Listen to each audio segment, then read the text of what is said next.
Tired of the hype about living the dream? It's time for truth. This is the place for tools, power, and real talk so you can create the life you dream and deserve. Your ultimate life. Subscribe, share, create. You have infinite power. Hello there and welcome to this episode of Your Ultimate Life, the podcast created to help you create a life of purpose, prosperity, and joy by serving with your gifts, your talents, and your life experience. I'd like to welcome Jem Fuller as my guest today. Jem, welcome to the show. Kellan, thank you so much for having me on your show. It's taken us a little bit to get here, and here we are. So this must be the moment. It is absolutely the moment. So I'm excited to get a chance to visit with you, and most of all, to let people know who you are and what you're doing. I don't do introductions on the show because it all comes out in a good way as we talk. So let's start with a question. How is it that Jem Fuller makes a choice in his life to add good to the world, to make stuff better? How do you do that? Well, there's a couple of questions that I ask myself regularly, and one is, what would love do in this situation? What would love do? Now, we've jumped straight into the deep end of, my philosophy around life and us as a species, and the direction in which I hope we are evolving. And I hope we are evolving towards more love and less fear. And, that's the game that I'm playing. And I know there's lots of actors out there that are playing on the opposite end of the scale, and that's okay too. But there's certainly a lot of us, and it seems to me more and more, that are playing the game of let's try and tip humanity in the right direction, which I believe is towards more love and less fear. So that's what I ask myself quite often. What would love do? So I love that question. I use it also both in coaching and for myself. So how do you decide? So you're in a situation, pick a situation, tell a real story where you ask that question and it maybe made you do something a little different. Like, I like to get things, kind of rubber meets the road, practical application, because it's easy for us to sit around and talk about woo-woo stuff and kindness and love and all that good stuff. And I believe in that too, don't get me wrong. But pick a situation maybe that occurs to you in the last little while where you ask that question and maybe it made you change or adjust what you were going to do or say. I know I'm putting you on the spot, but I think you're up for it. No, that's completely fine. Oh, look, I mean, I even just to think about this morning, I was introduced to a man who lives in Mexico a little while ago, and he and I shared stories, and we shared openly about our past, and quite vulnerably. And he said, "Jem, I run a men's group, an international men's group. Would you come and speak to this men's group about sexual anxiety and performance anxiety for men? Because it's a topic that no one talks about, but I think it should be spoken about." And I have my own history with that. And I said, in that moment, I said, of course, I say, yeah, sure, this is my speaker fee and this is how it works, etc. and blah, blah, blah. And he said, "Jem, I can't pay you for this. And it's at 4:00 in the morning, your time. Would you come and do that?" And, look, we always make these decisions as we move. But in that moment, I thought to myself, what would love do? And I felt in that moment that love would serve, and that it would serve this group of men for me to just come as a fellow man and share and facilitate a safe space for us to talk about these things and for me to share my story. So I woke up at 3:45 this morning and I got on a call, an international Zoom call with this group of men, and sat with them for a couple of hours and shared my story and opened the space for them to start to venture into what is, a hard topic for a lot of men to talk about. And so that was a decision that wasn't business. It wasn't, making money. It wasn't like, how is this going to get me work? It was a decision that came really from a place of love and service. That's fantastic. And when I asked that question, I mean, we don't prepare, and that, listeners, that by 1,000 episodes, but it's exactly right. It's exactly right. And what do you think that you do? Because so many times we're going to do something, or we say we're going to do something, and then life happens, and then later in the afternoon or tomorrow or something, like, oh man, I forgot X. So what do you do to prepare yourself so you remember to ask that question? Because it's the right question. Your answer was spectacular. And, it's 7:30 there as we're recording this. And so 4 a.m. was 3.5 hours ago. So you got up really early this morning to do that. What helps you, like people tie strings around their, to remember things. What helps you Yeah. remember to ask that important question? Yeah, it's a great question, Kellan. And so I've always loved, I call it habit association. And then James Clear in his book Atomic Habits called it habit stacking. Same thing, but I've been doing it for years. So a new habit that I want to create, I stick it to an existing habit. So for example, I wanted to create the habit of pausing often. So just to pause in the middle of doing things, stop, pause, breathe for 5 to 10 seconds, and then continue. And I wanted to create this habit. This was about 15 years ago. So I took a sticky note and I wrote on the sticky note, pause, and I put it in different places where I would habitually do things every day anyway. So my coffee machine, every morning I have a little ritual where I go and grind my beans and I make my coffee just the way I like it. It's a morning Right. ritual for me, right? Right. So I put the little sticky note that says pause, and I put it on the container that's got the coffee beans in it, so that just as I open the lid on the container, I smell the coffee beans, and I've got a little sticky note that said pause. So I pause. And instead of smelling the roses, I smell the coffee beans, right? Now Right. that was 15 years ago. I don't have the sticky note there anymore. But now there's a habit association, a neural association. Every time I go to open my coffee beans, guess what I do? I pause. I had the same sticky note on the top of my laptop. So every time I'd go to open my laptop, before opening the laptop and coming into the meeting, pause, breathe, and continue. I had one on the inside of my front door of my house, so just before leaving the house, and I had one on the dashboard of my car. So now these places don't have sticky notes anymore, but every time I go to start my car, I pause, take a few breaths, come into the moment, and then continue. And so what that is, the pause habit has been specifically helpful because it's now become habitual for me to pause in moments before making decisions. And that pause, I can now insert in there, hey, Jem, what would love do right now? I love it. Love, there's the word again. That's a fabulous thing in several respects. One, the habit of pausing, the habit of taking space to consider. I mean, we live in a time of rush, rush, rush. Hurry up, get everything done yesterday and all the rest.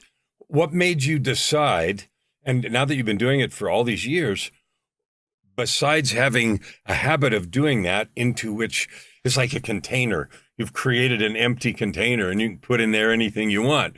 And you put a Yeah. beautiful question. What would love do? What's another thing or two?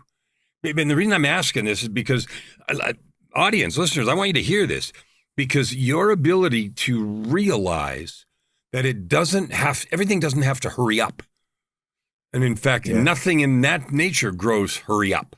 It grows at the right speed, at the speed of seasons, and at the speed of sunrise and sunset, and at the speed of rain falling or clouds moving. That's how the universe, which is perfect, works.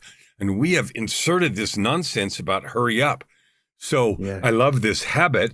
What's another thing maybe that you've inserted in that pause container in the last years that has served you really well?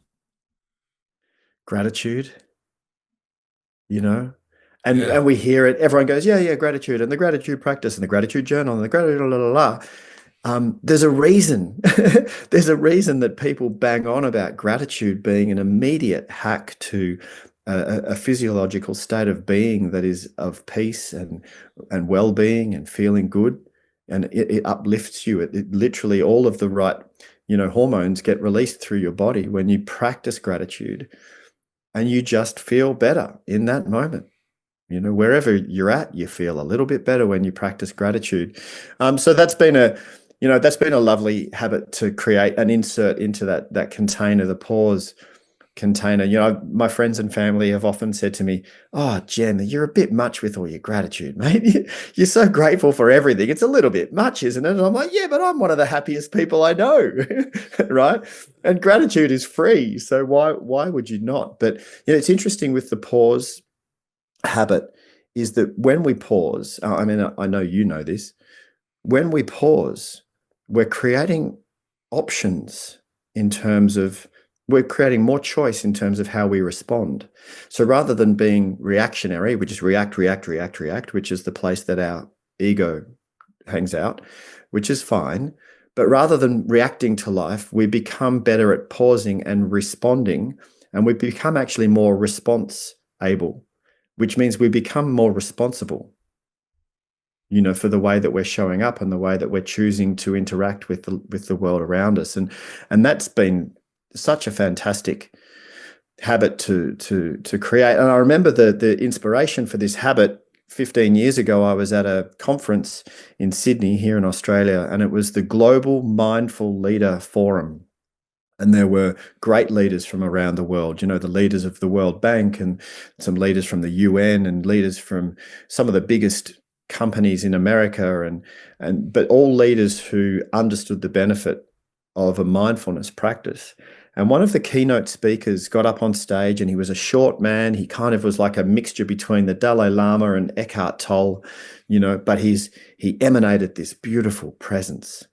And as he walked onto the stage, the whole auditorium, thousands of people just went completely quiet, and you could hear a pin drop in the room. And when it's just the right time to hear something, like you might have heard that before or you've read it before, but it wasn't the right time. It was just the right time for me to hear this man speak. And he said two things that stuck with me. He said, know the work. He was talking about meditation. Know the work, but do the work. And I felt called out in that moment because I'd been dabbling with meditation throughout my life, and I'd been prescribing meditation to my clients, but I didn't have a daily practice. And I felt called out, and I went, whoa, okay, all right, I'm going to do the work. And the second thing he said was, pause often. That's all he said. And I thought, wow, what does he mean by that? And I just took it literally. I just thought, you know what? I'm going to create a habit of pausing often throughout the day. And like you said, Kellan, most of us wake up in the morning, you get up, you rub your eyes, you quickly get out there, you have your shower or whatever, you quickly get dressed, you get the kids ready for school, pack the lunch boxes, get the kids off, and then you race into your car and you go to work, and it's one thing to the next thing to the next thing. And then you get home at the end of the day, and then you take the kids to sport, and then you come home, you cook dinner, clean the kitchen, get the kids into bed, maybe have a glass of wine and watch some Netflix to try and switch off, and then you fall asleep. And then you wake up the next day and you do it all over again. And you haven't stopped once. And we are running on this sympathetic nervous system hyper state of vigilance pretty much most of our lives, and until we switch off with that glass of wine or a movie or whatever. But most of our waking lives, we're in this activated state, and it's not healthy.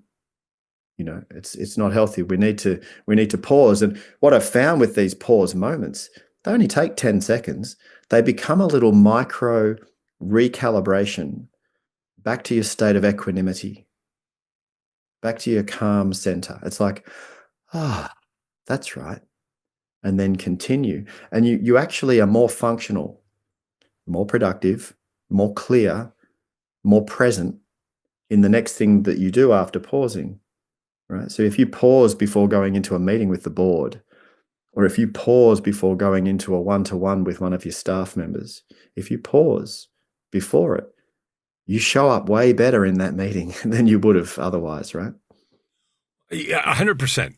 So you won't get any disagreement from me at all about any of this stuff. Why in the world then? I mean, since this is true, and we'll get back to know the work and do the work in a minute because it applies not only to meditation, but other things. But I want to do this pause. Why have we created a world?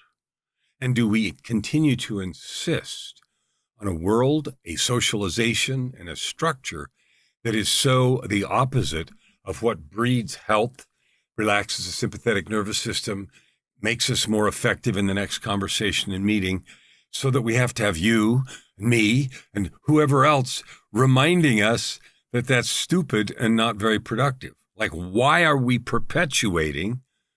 And I know you're speculating here, or maybe you think you have exactly the reason. Why the frick is it so important for us to do stupid things so we have to be reminded? Yeah.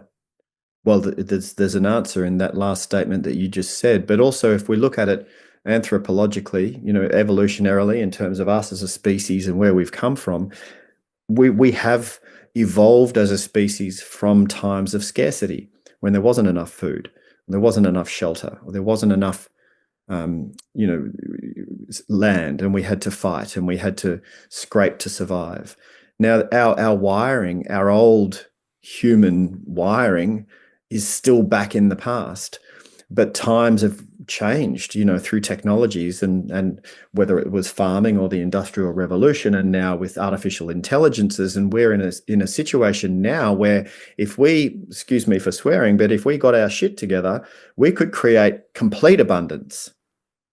If we could orchestrate the technologies we've got access to now, let alone in the next 5 years when AI starts solving some of the bigger problems, we could feed everyone on the planet. We just haven't figured out how to orchestrate that yet, right?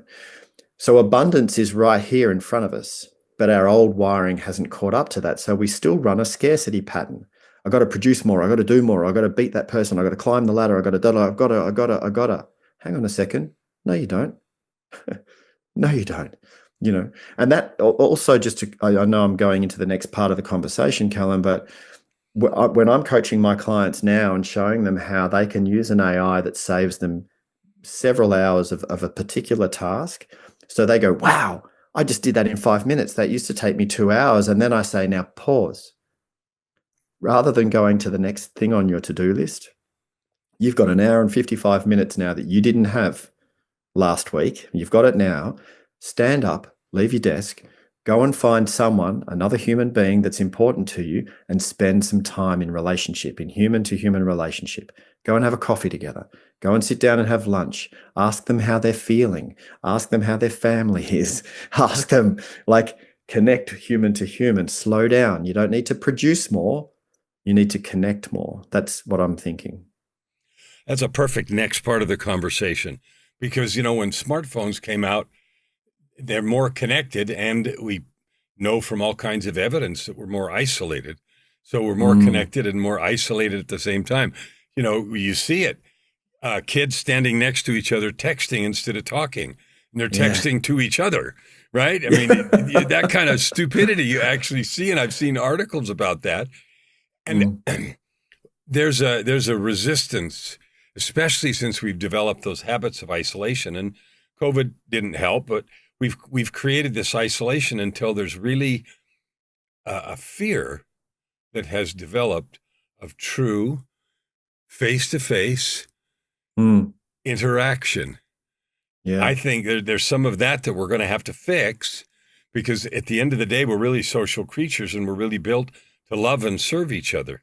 I mean, our physical neurotransmitters fire when we do that. Our spiritual neurotransmitters, I'm convinced that there's some kind of energetic or spiritual analog to dopamine and anandamide and oxytocin and everything. We just don't know the names of it yet, right? Yeah. So what are we going to do about this isolation? Because your advice is really good. You have an hour and 50 minutes or whatever it is, a long time you didn't have. Instead of producing, go develop, nurture a different thing. Instead of nurturing your to-do list, nurture your humanness. Yeah. How are we going to help people actually do that thing? I know one-to-one or in groups when we coach, we can do it. But my yearning is to figure out how this AI revolution is going to change things faster than we can even breathe. So how do we take advantage of that instead of getting buried by it? Yeah. Well, you and I can only do what we can do. And I mean, even just having this conversation is important. You dedicating so much of your life to having important conversations with people and sharing them. That's a way of doing it. And, any of us that feel called to try and help play our part to help humanity in the right direction. And I believe the right direction, and quite possibly, and I don't know what the outcome of this whole next 5 to 10 years is going to be. I don't think anybody does, but I'm an optimist. And so I'm hoping that AI will actually give us the time to have some sort of existential crisis of meaning of, well, if I'm not needed 9 to 5 to do that thing, what's the purpose of life? And we come back to, it's relationship, it's community, it's in-person shared felt experience, it's sharing stories around the fire, it's pulling out the guitar and singing together, it's It's what we used to do before the Industrial Revolution, a lot more than what we do now. And I'm hoping that we have a flourishing of humanity in that way.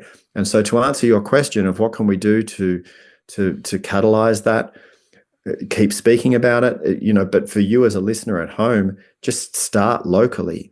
Spend more time with your loved ones. Spend more time with your community. Reach out to the friends of yours that you hardly ever speak to because life got so busy. Pick up the phone and just say, hey, I was thinking about you. I just wanted to say hi. See how you are. Tell you I love you, Make an effort to reach out and connect, because we know from the longest pieces of research on humans, namely the Harvard research on adult development, which has been going for 90 odd years. The most resounding finding from that research is that the quality of our life is directly correlated to the quality of our relationships, right? Not how big your business was, not how many houses you had, none of that. How good were your relationships equals how good was your life. So let's take that understanding that we have and invest time in nurturing our relationships. So that's really good, because like you said, right time when you were at that conference. We've heard this before. Nobody on their deathbed wishes they'd spent more time at the office. Duh. Right. Yeah. And so we hear that thing and we go, yeah, I got to spend some more time in relationships. But it isn't until we have what you said, some kind of existential crisis or something that crams our own mortality or some of that realization down our throats, that we actually do anything about it. Yeah. So I want to switch now. I want to give you a chance to tell our listeners what you do. You've given some hints you talk about clients and helping people and instilling habits in yourself that you do. You've talked about a couple, gratitude and pausing and the benefits for that. Tell me a little bit about the business and what you do Tell me what you do. Day to day. So the overarching phrase that people can, kind of box or pigeonhole is leadership coach. And I specialize in communication. So I help leaders communicate more effectively. Why I love that is because I love humans. I can't help it. I just love us. The crazy species that we are, with all of our bits and bobs, all of our stuff. I can't help but love humans. And I love it when humans get along.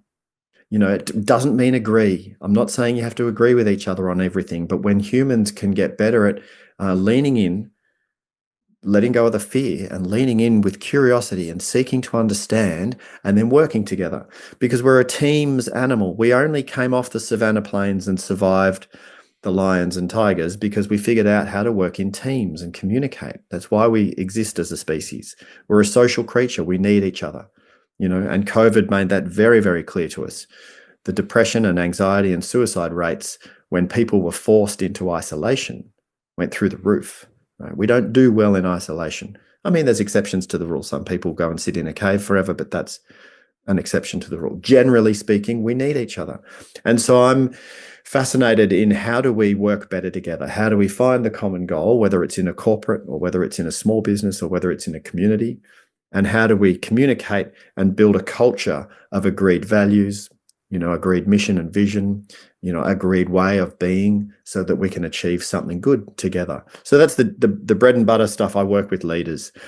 What that's actually spread out to, as you know, as a coach, of course, there's the books and the online courses and the group stuff that I do and the one-to-one stuff that I do. But essentially where that's got me to now, which is what really lights me up the most, is the high ticket experience we do in the Himalayan mountains in India, out of a village which has been my second home for 30 years. And that's then led to us being gifted some land in the forest in the Himalayan mountains by the temple, which is my family home over there. We've been gifted some land, and we're about to build a nonprofit meditation retreat sanctuary on this land. And we will be sponsoring to fly in senior leaders from 5 sectors in different countries to provide a transformational experience for them, so that they're changed and intrinsically motivated to go home and embed into their structure and their systems a formula that we have for how we can do what we do as professionals, as people, through the lens of love. How can I show up and do what I do through a lens of love, right? What does that actually practically look like? So that's our nonprofit, which we've just formed, called the Center of Love. And then on top of that, the most exciting thing for me in the last few months is I've just brought together 12 founders of global movements. Most of them are nonprofit, but some are for-profit, but positive impact. 12 founders of global movements that are fueled by love, trying to make a positive difference in the world. And my idea was that if I bring them together as the Center of Love Alliance, the 12 founders, that we can amplify and multiply each other's work. So we came together for our first virtual roundtable just a few weeks ago. We added up the impact that we've already had as a group, and we've already directly impacted 15 million lives around the world, from India to Europe to America and Australia. And I put it to the group and I said, look, I think we should 10x that in the next 3 years. And they all agreed. So as a group of 12 movements, we've decided to aim for 150 million lives to positively impact in the next 3 years. And that's the Center of Love Alliance. And it's exciting, man. It's really exciting. But that's the nonprofit. That doesn't pay me any money. That's just my passion, right? You know, it's interesting. I know you're not quite done with the story, I think, but I just want to note for me and for the audience, the energy around your face, the way you describe those words, the language and the movement, even the physical movements, and the way you say that, it's clear that it's near and dear to your heart. And I mean, that's a cliche. It's important. It's meaningful. It carries the energy of growth and change. And back to where we started right at the beginning, love, which is the foundation of everything. So now were you going to say more about that? Did I interrupt you? No. Okay, cool. No, so now my question is this. That's magic. 30 years at a thing in the Himalayas, getting gifted some stuff, creating the Center of Love. I mean, that's the stuff of a movie, right? So you need to get a book written about that. You need to write, create a movie. You do. This is not something to just nod and do. So this is saying, what is the journey? So my next question is, Jem, you didn't fall up that mountain. So I want you to talk to me about the choices and the journey of yourself that brought you to the place where you could create in real life 12 leaders coming together, or 30 years of a Himalayan retreat. Like, what are some of the choices and experiences that have helped you up that mountain? Because, like I said, nobody falls up the mountain. Yeah. Well, that particular location, which is a very, very special place on the planet. If anyone's heard of Mount Kailash is in Tibet, and Mount Kailash is considered the crown chakra of the chakra system, the energy meridian system of the earth. And Mount Kailash is considered the crown chakra. And from Mount Kailash come 4 of the biggest rivers in the world, including the Ganges and the Yangtze up into China and the Indus. And these rivers provide life to, I can't remember, Kellan, I think it's like a quarter of the Earth's population or something. Yeah, it would be if it's India and China. I mean, that's right. 3 billion right there, right? Yeah. So this mountain is a very holy mountain to a lot of people, and the village that I didn't just fall up the mountain to, but I got to, and I'll share that story in a sec, is quite close, geographically quite close. It's in the same region of the Himalayan mountains, so it's a very energetically incredible place. I was in my mid to late 20s. I had my first existential death of ego crisis, identity crisis. I was living in squats in London, and I had a broken heart, and I'd been an anti-establishment punk living in squats and, screw the system kind of thing. Anyway, I ended up back in India, and India for me was a bit of a holy grail. It was like this magical, mystical place for me back in the 90s. And I'd ended up back in India, but really lost, very lost. And so I ran an experiment, and this was the choice that you're asking about. I made a choice to run an experiment. I had no idea who I was or who I wanted to be. I had no idea what I wanted to do with my life. I was just coming out of reasonably severe drug addiction and had come out clean, but lost. And so I ran an experiment, and I said, you know what? I'm not going to have any design on the future at all. As in, not even tomorrow. I'm not going to plan. I'm going to let go and surrender to not knowing who I am, where I'm going, or what I'm doing. And what ensued was a year and a half of the most magical, tapped in flow ever. By this full surrender, everything just flowed in a way that's hard to explain, but it was like being in flow state, but for an extended period of time. And that doesn't mean everything was easy. I had a serious motorcycle accident in that time, but then I had a miracle healing from this motorcycle accident. I had all of the stuff, but it was in flow state. When I was in the south of India, I met this old hippie, old John, English guy. He's not around anymore. And I met him, and we used to smoke weed together down in the south of India, down in south of Goa. And Goa was like the party state, right? Anyway, when we were saying our farewells after hanging out for a month or two, he said to me, Jem, if you're ever up in Himachal Pradesh, mate, if you're ever up in the mountains, if you ever go near a village called Naga, go up to the Krishna temple and come and find me. That's me home. Come and find me. And I was like, and I wrote in my journal, Old John, Krishna temple, Naga. 6 months later, I'm on a bus going up the mountain. And this is back in the 90s, right? This was before email. Before any way to, there was no internet. Hey, I'm looking for you. No internet. And I'm sitting on this public bus and I'm going up this valley in Himachal Pradesh. And I look in my Lonely Planet travel guide book at the map. And I saw on the other side of the river, I saw this town, Naga. I went, oh, Naga, that rings a bell. Why does that ring a bell? I flick through my journal. I go to the back of my journal, and sure enough, there it is. 6 months before I'd written, Old John, Krishna Temple, Naga. So I got off the bus and I hitchhiked across the river.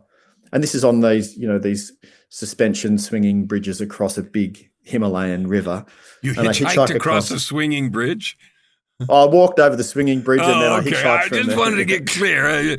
Big old bridge with cars on it. Okay, yeah. All right. Oh, yeah, no, they have them too. They have them too. But anyway, so I got across to the other side and I start asking people, Krishna temple. And they're like, Hanji, upper, upper. They're saying, go up, go up. I'm walking up this village. It's on the side of a Himalayan mountain, right? I'm walking up Krishna temple. Hanji, upper, upper, upper. I get up to the top of the village and then there's just forest. And then this one old lady, she points to this little track in the forest and she just points. So I start walking up this track in the forest and now it's coming to the end of the day and it's starting to get dark and I'm in the forest on the side of a mountain. I didn't know where I was. And I walk for 45 minutes and I come to a clearing. And there's this ancient old temple, Krishna temple, and a little house nearby and a barn with a cow in it and a young 16-year-old girl milking the cow. And she comes out from milking the cow with a pail with the milk in it. And she says, Namaste. And I said, Namaste, Namaste. And I said, John Idahe, as in John, is he here? I spoke a bit of Hindi, right? And she says, Hanji, like, yes, sir. John is here. And she calls out, oh, John, she calls out, right? And this old English hippie comes tottering, he's stoned. He was always stoned. He came tottering out of this little cabin and he came out, he said, like, hello, hello. It was just starting to get dark. And I said, John, it's Jem, Aussie Jem from down south. And he goes, oh, hello, mate. You made it. Come on, I'll put the kettle on. And he took me inside and I ended up staying. That time I stayed for a month and then I went and did a bit more traveling. Then I came back and lived there for another 3 or 4 months and they adopted me and they became my family and they've been my Himalayan family ever since. And we've built a small school there and I've been taking retreats there for 15 years and they know my wife now and they're my family. And that was the start of it all. So that's how I fell up that mountain. What a spectacular story. And I reiterate the story and the consequences and the choices. You've just shared it with me and all the people that have heard this. But what a story about choice and consequence and making choices about who we are. And you said that period was guided. And I guess with experiences like that, it was. That's amazing. So what do you think's going to happen with your 12? I know you can't predict the future, especially when things are changing as fast as they are. 150 million people. Like, I understand numbers like that because, I've set really large targets for myself to trying to reach people with messages and all that stuff. So what are you guys going to do? What would love do in actualizing that commitment? Mm. Yeah, and for me, this is the place my mind loves to hang out, is in the weaving of worlds, and seeing how these things can come to be. And what would love do is the question that I keep asking the group that we've recently formed. But already, since just coming together in the last few weeks, one of the founders in the group is keynote speaking at the Vatican in a few weeks in Rome, at a global humanitarian event at the Vatican. And we've put together something for her to speak about. And so she's going to mention the Center of Love Alliance. So we're getting our first public launch at the Vatican, of all places, which is great. And then to weave the world. So, for example, one of the founders has a global tech platform that facilitates good conversations. And what they're doing now is that they are creating a list of people like you, actually, Kellan, and I'll put you in touch with my friend.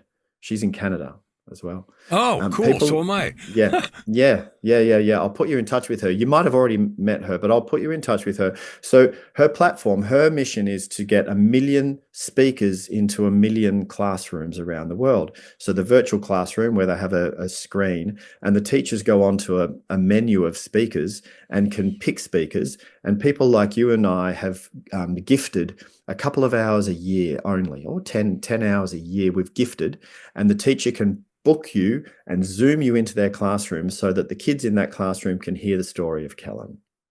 Right. So this tech platform already exists. She's already doing it globally. She wants to go bigger, 1 million kids in 1 million classrooms. So now I've introduced her to my friend in India, who's built more than 7,000 schools and put more than 7 million kids through education. Right. So boom, there's an automatic connection. Then I've Wow. got another friend of mine, another one of the founders, who's got 3.5 million mums around the world. And so the 3.5 million mums, there's at least 3.5 million kids there, right? And then I've got her in touch with the 7 million students guy. So there's 7 million mums there, right? So I'm weaving all these worlds together. And then there's my friend Scarlett, who's built the Choose Love curriculum for kids, and that's been downloaded in 132 schools. So now we've got a curriculum, a Choose Love curriculum that we can plug into a global platform, that we can plug into 7,000 schools in India for a start, that we can plug into a global community of mums. Right. So this is how my mind goes. So listeners, if you're not stoked by hearing Jem talk about these possibilities, and here's the thing, he just told you that he started from a place of having his own struggles, living in squats, he called it, and I'm assuming that means in not very good circumstances. I don't know that word. But he mentioned addiction to drugs, and that's certainly a world familiar to me. So if he can come from that place and decide, I'm going to make choices that feel energetically good. And he said surrender, and surrender is not abdication. Surrender is not giving up. It's giving in to the urges and the nudges within your heart, because you're a divine being, and you just heard a narrative about how these things weave together. And so if you have the story that you can't do your version of that, it's not true. You can, and you can start today, because this day is the best day. Yesterday's not available, and tomorrow's not here, so today is the day. What a fabulous story, and thank you for that marvelous example of excitement. I'm going to ask you a completely different question. So you spend a lot of time personal development, helping others, yourself, inserting pause, inserting gratitude, and I love that. When I talk about gratitude, anything fast isn't appropriate. Gratitude is a slow permeation of our body with that sense of gratitude. And when I talk to people about that, I experience gratitude all the way through. That's what changes you. Anyway, side detour. I want you to tell me, with all that work, talk to me about the relationship you have with your wife. Oh, what a lovely question. I can even, for people who are watching this, there you go. I'm just going to move my screen up, that picture up on the wall behind me. That's my beautiful wife, Talia. That's the two of us up in the Himalaya mountains where we run our retreats together. I feel so lucky at having a second shot, a second chance.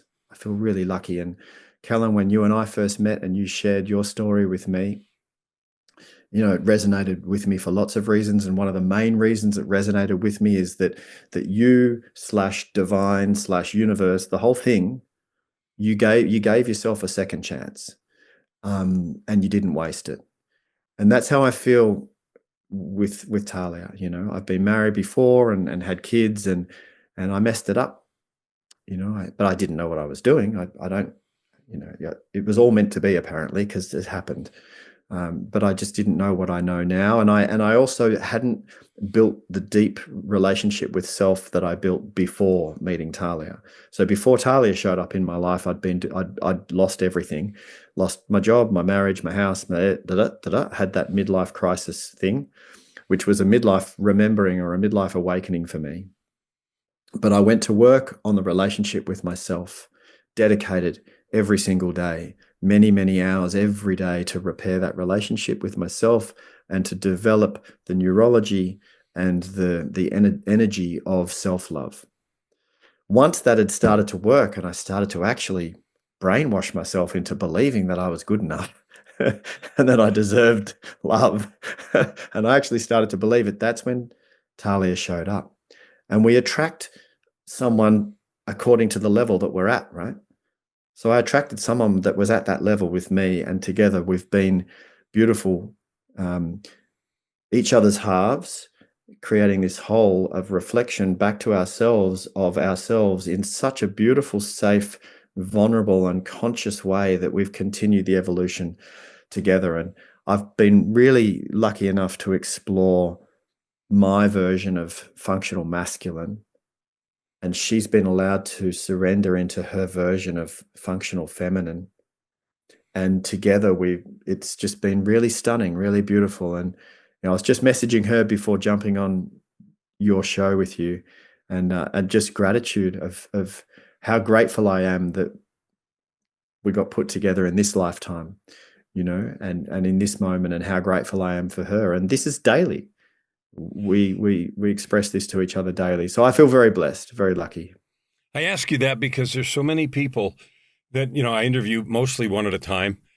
I've got a new little third episode a week that I'm now interviewing coaches to talk about coaching and the rise of AI. I just finished a book called Coaching and the Rise of AI and exploring what that's happening with that. And that'll be out in a couple of weeks. But anyway, thank you for sharing that, because so many people do their thing and they show up as powerful or impressive in some way. And the truth is, they are not the embodiment of the truth they teach. And consequently, their relationship, either with themselves, their family, or their other half, their significant other, is in tatters. And it's a disaster. I did know some of what you said because you shared with me some of that when we talked before, but not very much. And so I wanted to give you the chance, with that warmth and tenderness that you showed, to talk about the completeness of evolution, because it isn't complete until we love ourselves deeply. And if at this moment we happen to be with another person in partnership, until they are truly in partnership and there is love and kindness with us in that relationship and mutual support.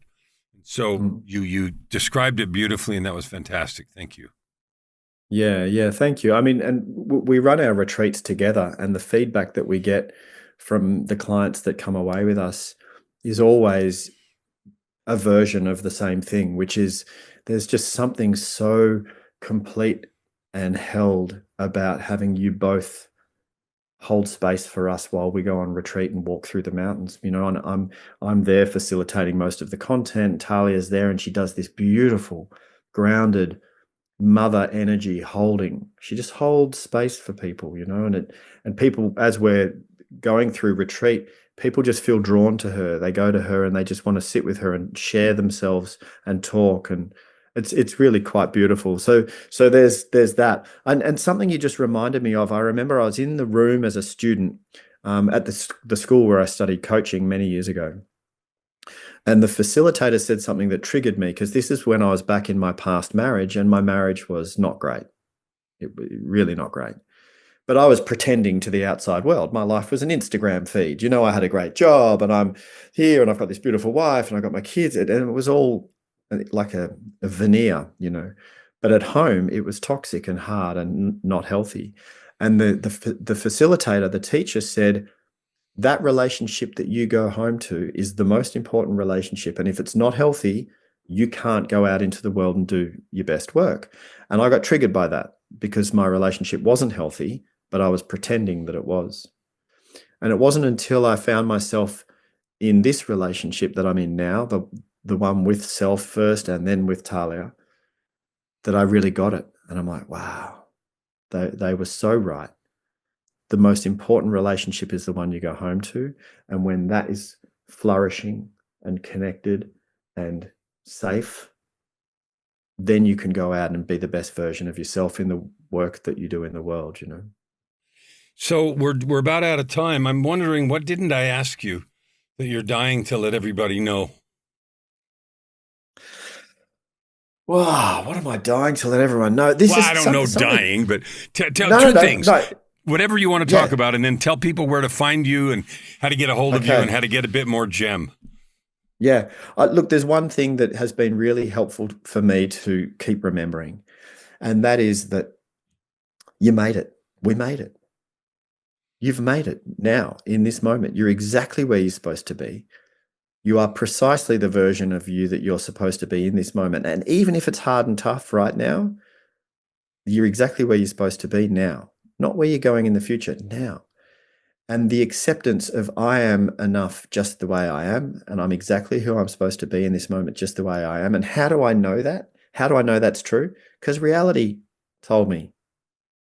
Right? Because it is. Reality, right? Because it is. So it is. So there we go. So apparently I'm exactly who I'm supposed to be. And there's liberation in that. Acceptance. That's the thing I wanted to share.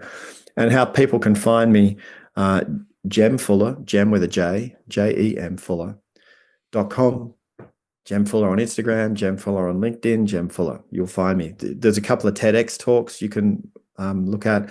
The book, The Art of Conscious Communication, you can go and find. I'm approachable, dude. I'm not one of these people that is, famous and too busy and never gets back to you. If you shoot me an email, you'll get a reply. So reach out if you want to reach out and have a conversation with me. Jem, thank you. I appreciate your energy, your truth, and you're clearly energized also, just because you are who you are, but also your time with that group this morning was a fabulous entree to our episode this morning. So thanks for being here with me today. Thank you so much for having me on your show, mate. I really appreciate it. You bet. I want you. Oh, this has been so good. So go back and listen. Listen to the journey. Listen to the choices. And most of all, love yourself enough to listen to the nudges, because those nudges will lead you in the direction to create your ultimate life. Never hold back and you'll never ask why. Open your heart and this time around. Right here, right now. Your opportunity for massive growth is right in front of you. Every episode gives you practical tips and practices that will change everything. If you want to know more, go to KellanFluckigerMedia.com. If you want more free tools, go here, YourUltimateLife.ca. Subscribe, share,